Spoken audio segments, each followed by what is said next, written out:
Barcelona this season have shown that they have an insane talent pool on their hands. You talk about Pedri, you talk about Yamal. These are some of the most generational talents we've seen in a very long time. I mean, they're proving it out there on the pitch every week, week in, week out. They're showing how unbelievable of players they are with the ball at their feet. And you talk about Balde, a devastating left back, young, fast, powerful, good defender, good dribbler. You talk about Kubarsi, probably one of the best performing center backs for his age ever. And of course, yeah, their talent pool overall is insane. But if you take a look at some of the older players and what they're going to need to possibly win this treble this season, the most important player in terms of breaking down the opponents, it's going to be Dani Olmo.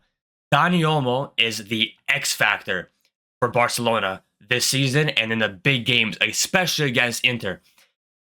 Let's start with Mallorca yesterday and how that game went about. So Barcelona had to play Mallorca midweek, typical La Liga game at home. And the general stats are Barca 40 shots to Mallorca's 4. Those are the general stats, and about 75 to 80% possession for Barcelona. It was one of those games, but the score only ended 1-0. And what you see in the screenshot here is Mallorca parking the bus, parking the plane, any big vehicle that you can name, they've parked it. And to be honest, I didn't expect this from Mallorca. I mean, I really didn't. They really sold their soul to the anti-football devil yesterday. And I didn't expect them to play like this, but they did, and it is what it is. Now, of course, Barca's woes were in the finishing department, but they played very well, Barcelona. And what it takes to score against this team, yes, they had the chances to score, and they missed some of them. Well, a lot of them, to be honest.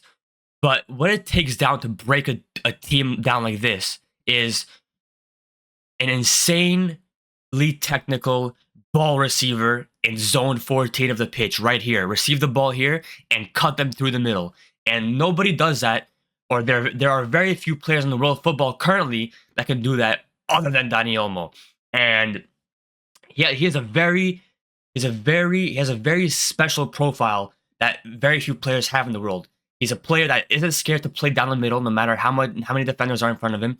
And the way he receives the ball, have you ever seen Dani Olmo receive the ball, whether it's near the box, whether it's in the middle of the pitch, with pressure from behind, and him lose the ball?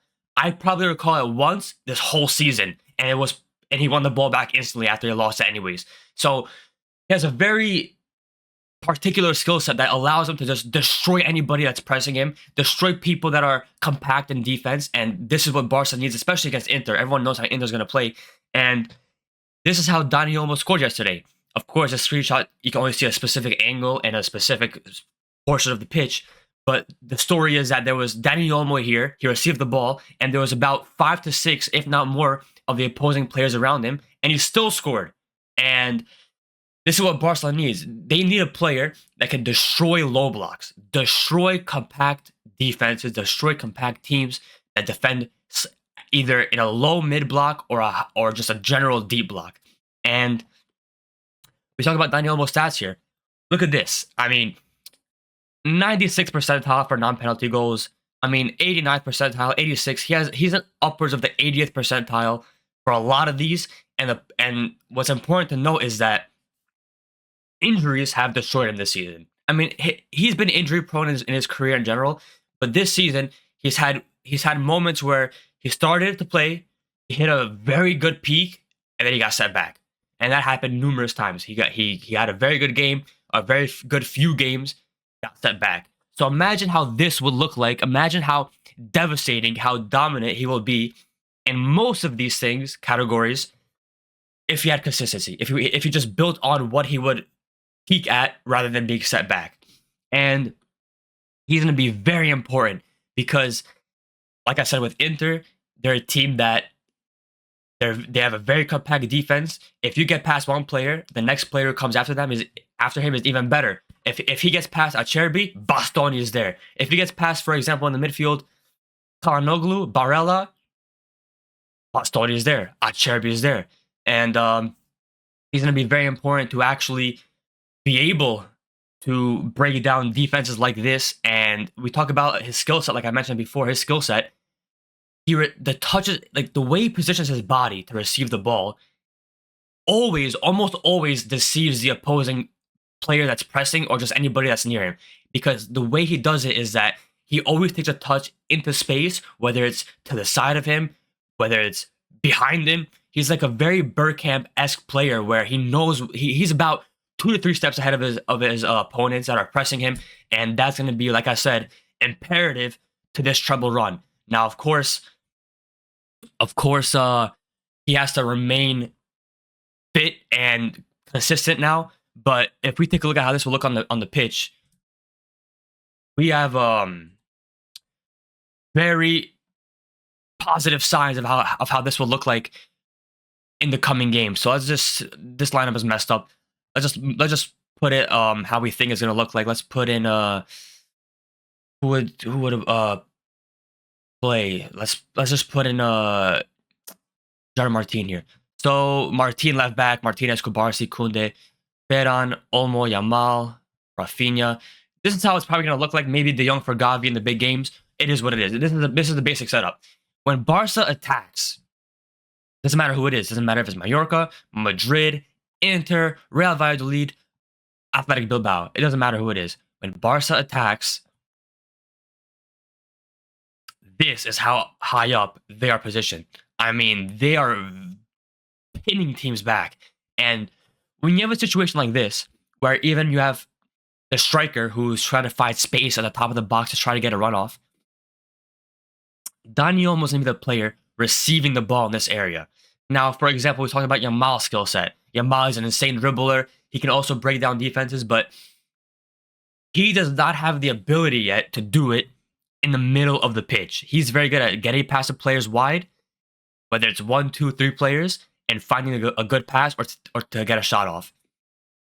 With Dani Olmo's skill set and composure and IQ, he can do all of that against more players in the middle of the box. He receives the ball here, whether there's 2, 3, 4, 5 players here, most of the time he'll find a solution, whether he gets a pass off next to him, whether he gets a through ball off to the player making the run, whether he gets a shot off.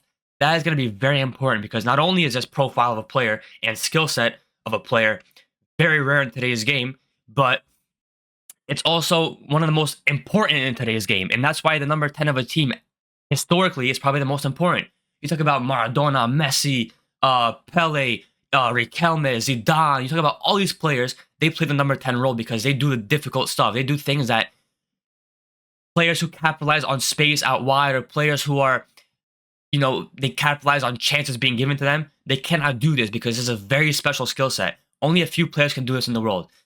Olmo, Pedri could do it if he plays a bit higher up. Yamal if he played more centrally. You have a few players like I'm sure Desire Du will be able to do it in the future. There's a bunch of players who have a good skill set to be able to do this, but nobody has really shown it yet. And Dani Olmo is probably one of the best in the world at this.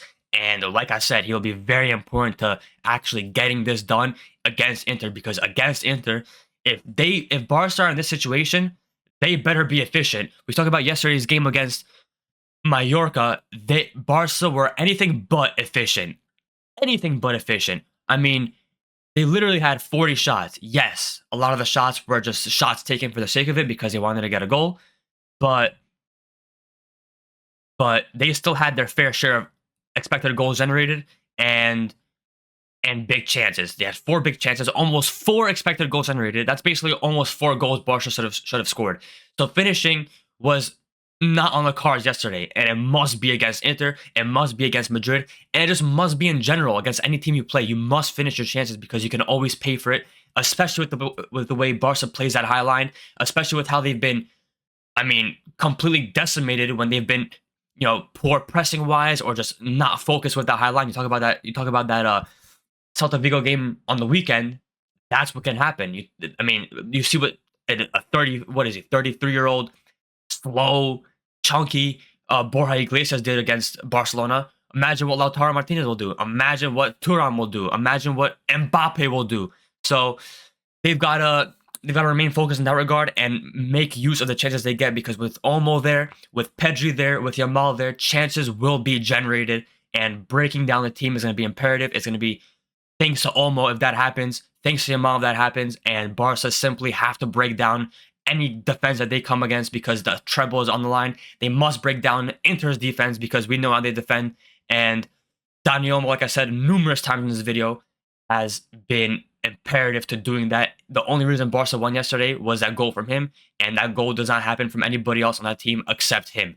So, like I said, Dani Olmo is the X factor for Barcelona, and he's proven it. He just has to remain consistent, remain fit, and Barcelona will have some success this season if they don't mess up defensively. Now, this is basically what I think of Barcelona's overall play. Of course, I've talked about Olmo here, and to be honest, Olmo I've glazed a lot this season, especially on Twitter. That's why I'm very active on Twitter. I'm active on it daily. So if you guys want to follow me there, the link is in the description of this video.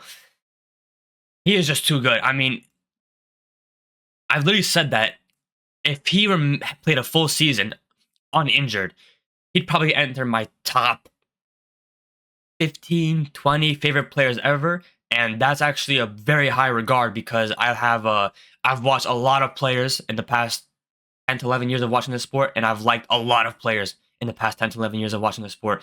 So, listen, hopefully he has an impact in this final stretch of the season. He's going to be very important to actually, winning these trophies. So let's see if he can have an impact. Hopefully no more injuries from him. And yes, let me know what you guys think. And I'll see you in the next video, which should be a build-up to the Madrid game on Saturday. It's going to be probably a bit of a tactical preview or more of a how I think the game should go or will pan out and the narrative surrounding it. But for now, peace.